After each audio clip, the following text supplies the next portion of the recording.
Hey everyone, मैं हूँ राग वर्मा और इस वीडियो में हम देखने वाले हैं क्लास 8 बिहार बोर्ड साइंस के सेकंड चैप्टर तड़ित और भूकंप प्रकृति के दो भयानक रूप चैप्टर के सारे क्वेश्चन आंसर यानी टोटल सॉल्यूशन को। तो यहाँ से हम शुरू करेंगे। जो फर्स्ट क्वेश्चन है ना वो फिल इन द ब्लैंक्स है। तो फर्स्ट क्वेश्चन है हमारा कि सजातीय आवेश एक दूसरे को डैश करते हैं। तो आप देखोगे कि जो सजातीय आवेश होते हैं वो एक दूसरे को विकर्षित करते हैं यानी अलग अलग करते हैं। जैसे कि अगर आप देखोगे ना चुंबक का जो अगर चुंबक के दो पोल होते हैं ना, साउथ पोल और नॉर्थ पोल, तो अगर साउथ पोल को अगर आपस में ऐसे करीब लाओगे तो वो एक दूसरे को पीछे फेंकेगा। वही अगर अपोजिट डायरेक्शन में यानी नॉर्थ पोल और साउथ पोल को अगर करीब लाओगे तो बहुत दूर से एक दूसरे में खींचने लगता है। तो जब दूर फेंकता है उसको विकर्षित कहते हैं यानी अलग होता है। जैसे लड़का शादी करेगा नहीं, अगर दोनों को बोल दो कि शादी कर लो तो दोनों दूर भागेगा। वही अगर लड़का लड़की हुआ तो वो तो शादी करेगा। तो वही बात है कि जो सजातीय आवेश एक दूसरे को विकर्षित करते हैं, लेकिन जो विजातीय यानी अलग अलग जाति के हैं वो एक दूसरे को आकर्षित करते हैं यानी अपनी ओर खींचते हैं। उसके बाद है कि तड़ित चालक तड़ित से भवन को डैश करते हैं तो वो सुरक्षा करते हैं। उसके बाद भूकंप की तीव्रता को मापन डैश स्केल से किया जाता है। तो भूकंप मापी स्केल जिसको हम लोग रिएक्टर स्केल भी कहते हैं।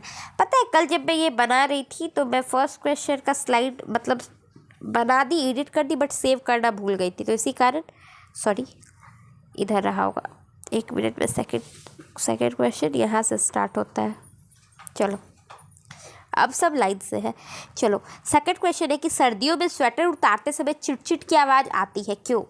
अच्छा पहले ये बताओ कि आप लोगों के साथ ऐसा हुआ है कि नहीं हुआ है, क्योंकि मेरे साथ तो सही में आता है स्वेटर उतारते टाइम चिटचिट की आवाज़। तो इसका आंसर होगा कि स्वेटर तथा शरीर के रगड़ से आवेश उत्पन्न होता है। जब कोई भी चीज़ घर्षण होता है तो वहाँ पे एक आवेश उत्पन्न होता है यानी करंट उत्पन्न होता है, जिसके कारण विद्युत भी उत्पन्न होता है। जहाँ करंट है वहाँ विद्युत तो रहेगा ही। इस प्रवाह को विद्युत उत्सर्जन कहा जाता है, जिस कारण हमें चिटचिट की आवाज़ मालूम पड़ती है। उसके बाद है कि जब हम विद्युतदर्शी की ऊपरी भाग को छूते हैं तो वह अपना आवेश खो देती है। व्याख्या कीजिए। तो आप देखोगे कि जब हम विद्युतदर्शी की ऊपरी भाग को छूते हैं तो उसकी पत्ती में मौजूद आवेश हमारे शरीर में प्रवाहित होती है, ठीक है, और पुनः पृथ्वी में चली जाती है। मतलब क्या होता है, हमारे वहाँ से जैसे अगर हम कोई तार छुए तो तार का करंट हमारे बॉडी में आएगा और हमारे बॉडी से वो जमीन में चला जाता है, क्योंकि शरीर विद्युत का सुचालक होता है। परिणाम स्वरूप विद्युतदर्शी अपना आवेश खो देती है और इसी कारण उसका करंट क्या हो जाता है, खत्म हो जाता है। उसके बाद है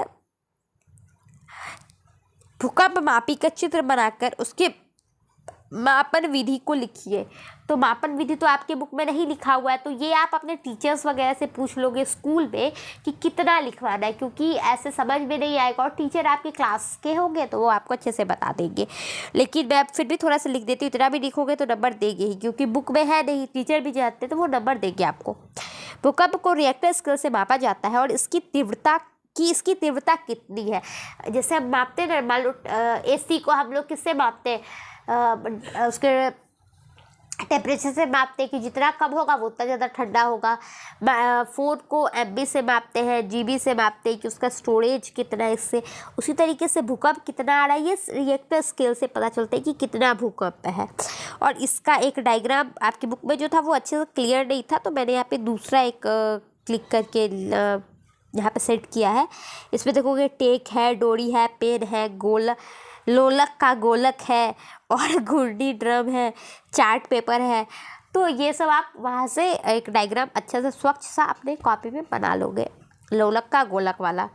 उसके बाद 5th नंबर क्वेश्चन है तड़ित तथा भूकंप से अपने सुरक्षा के उपायों का वर्णन कीजिए। तो आप देखोगे जब तड़ित होता है ना, तड़ित यानी बिजली गिरना, जब बारिश होता है तो एकदम बिजली नहीं गिरता, हम लोग भागते बिजली गिरा। इसको गांव में पता है क्या बोलते हैं, देहात वगैरह में उसमें बोलते तड़का तड़कना, ठीक है। तो ये तड़का मूंग का तड़का नहीं होता है, ये बिजली का तड़का होता है।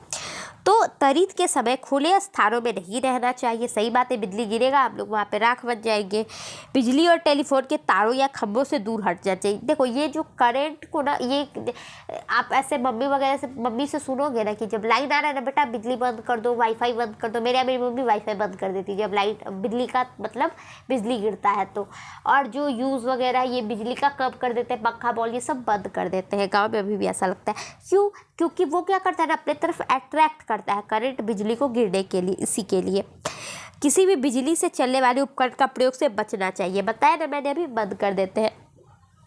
और तनित के समय नदी, तालाब आदि में स्नान नहीं करना चाहिए। क्यों? क्योंकि देखोगे पानी तुरंत ही करंट, मतलब अगर पानी में रहोगे करंट लगा मतलब मरना आपका फिक्स ही है। तो अगर हम तालाब में नहा रहे होंगे, बिजली अगर तालाब में गिर गया तब आपका क्या होगा, वहीं पर हो जाएगा, मतलब समझ ही रहे। तो इसी के लिए क्या करना चाहिए, हमें बचना चाहिए। फिर भूकंप की सुरक्षा के उपाय, देखो कितना छोटा चैप्टर, ये लास्ट ही स्लाइड है। तो आप देखोगे कि भवनों, बिजली के तारों और वृक्षों से दूर खुले स्थानों में लेट जाना चाहिए। ठीक है, जब भूकंप आए तब ये नहीं कि घर के नीचे लेट जाना, पता चला घर ऊपर से टूटा, आपके छाती पे गिरा, मान लो भूकंप से नहीं मरोगे तो वो दबने से मर जाओगे। तो ये घर पे नहीं, खाली मैदान में लेटना चाहिए। फिर गड्ढे वाली जगह को भरकर तालाब एवं पोखर के समीप घर बचाने से बचना चाहिए। देखते हो ना, जमीन वगैरह हम लेते तो जो दलदल वाला जमीन है, कई बार सस्ता के चक्कर में लोग ले लेते हैं, वहाँ पे घर बना लेते हैं और घर गिर के टूट जाता है।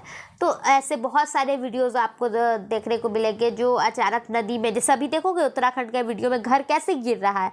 क्यों गिर रहा है? क्योंकि जो उत्तराखंड का ज़मीन है वो ज़मीन पूरे उस एरिया की बात करें, पूरे उत्तराखंड की बात करें तो वहाँ का ज़मीन जो है वो बहुत ही ज़्यादा मतलब नया ज़मीन है, जिस कारण वो बहुत ज़्यादा टूटता है, भंगूर टाइप का ज़मीन है। और उसमें अगर अब ज़्यादा स्ट्रॉन्ग घर नहीं बनाएंगे, बस ऐसे एकदम 4 मंजिल 5 मंजिल का बना देंगे एकदम खड़ा, तो वो गिरेगा ही।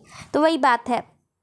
तो ऐसे अगर घर है, सस्ता के चक्कर में हमें नहीं लेना चाहिए। उससे अच्छा एक ही मंजिल रहे बट हमारा मजबूत रहे, कि कम से कम बड़े तो नहीं। फिर भूकंप रोधी घर की बनावट होनी चाहिए। जो भूकंप रोधी घर, जब आप घर बनाते हो, हालांकि अभी तो सबका घर बना ही रहता है, लेकिन फिर भी कुछ लोग होते हैं जिससे घर बनाना है जिनको, तो वो हमेशा याद रखना कि कुछ पैसा एक्स्ट्रा लगता है, लेकिन हमें एक बार जो इंजीनियर होते हैं उनको बोल देना चाहिए कि हमें भूकंप रोधी घर, तनित रोधी घर। तनित रोधी में क्या होता है, ऊपर एक रॉड टाइप का लगा दिया जाता है छत पे, ताकि अगर बिजली गिरे भी तो उस रॉड अपनी तरफ अट्रैक्ट करके और उस करंट को जमीन में पास कर दे और नीचे जमीन में वो चला जाता है। तो इस तरीके का घर बनाना चाहिए कि हमें सेफ रहे। घर आखिर आदमी क्यों बनाता है, कि हम सेफ रहें। देखते बाहर कुछ भी होता है तो हम लोग घर में भागते हैं। अब घर ही वैसा हो जाए जहाँ पे घर में ही खतरा हो, तो फिर घर में लोग क्यों बनाएंगे, मतलब घर में क्यों भागेंगे। तो उस तरीके के घर का निर्माण करना चाहिए। फिर एक कि घर से बीच दूरी होनी चाहिए। अब ये नहीं, शहर में देखते हो एकदम सटा सटा के घर, यहाँ है घर, फिर यहाँ है, फिर यहाँ है, फिर यहाँ है।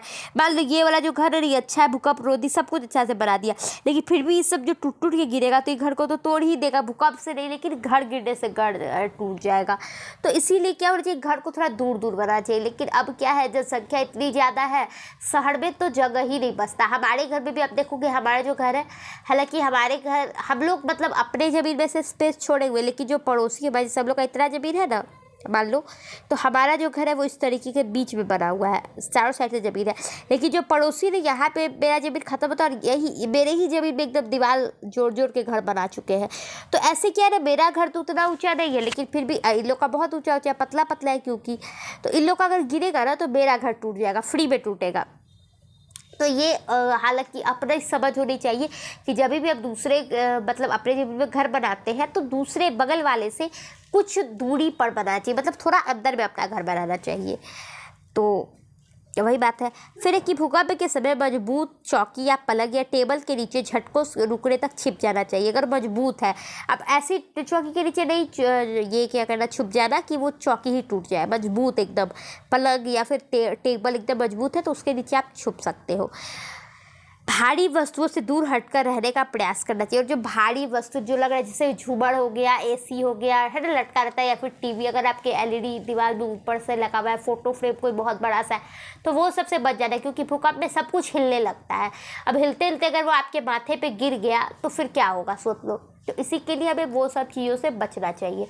अगर टंकी है छत पे तो उस छत के नीचे नहीं रहो, नहीं तो टंकी गुरक के आपके माथा पे गिर जाएगा, मतलब बहुत सारा कुछ हो सकता है अगर होना हो तो ये सब चीज़ें जो ध्यान रखनी चाहिए। यहाँ पे हमारा चैप्टर कंप्लीट हो जाता है। आप चैनल को शेयर कर दो अपने दोस्तों के साथ। Bye bye, take care.